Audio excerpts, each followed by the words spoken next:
எல்லாருக்குமே ஆசை தாங்க. ஒரு பேர் வாங்கணும், ஒரு புகழ், ஒரு பணம், ஒரு அந்தஸ்து, ஒரு கெத்து எல்லாமே வரணுங்கிறது ஆசை தான். ஆனால் ஒன்று சொல்லட்டுங்களா, இதெல்லாம் வந்துங்க டைரக்ட் ப்ராடக்ட் கிடையாது. அதாவது பை ப்ராடக்ட்ஸ்னு சொல்லுவாங்க. அதாவது நம்ம ஏதோ ஒன்று செஞ்சால் தானாக இதெல்லாம் கிடைக்கும். ஓகேங்களா? அதனால் இதெல்லாம் பை ப்ராடக்ட்ஸ். அதனால் நீங்களாம் என்ன நினைக்கிறீங்கன்னா, இதெல்லாம் ஒருத்தனுக்கு இருக்குன்னா நம்மளும் அந்த வழியில் போகலாம் அப்படின்னு சொல்லி நம்ம செஞ்சோன்னு வச்சிங்களேன், ரொம்ப முட்டாள்தனமானது.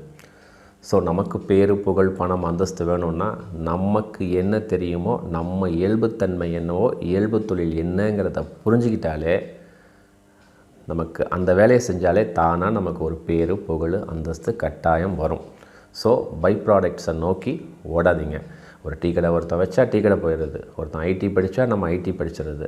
நமக்கு என்ன இயல்புத்தன்மை அப்படிங்கிறதே புரிஞ்சுக்கிறது இல்லை. இந்த இறைவன் நம்மளை படைக்கும் பொழுது நம்ம என்ன செய்யணுன்ட்டு ஒவ்வொருத்தருக்கும் ஒன்றா படைச்சிருக்கான். அதை புரிஞ்சுக்கிங்க, இயல்புத்தன்மையில் இருங்க, நலமாக இருங்க.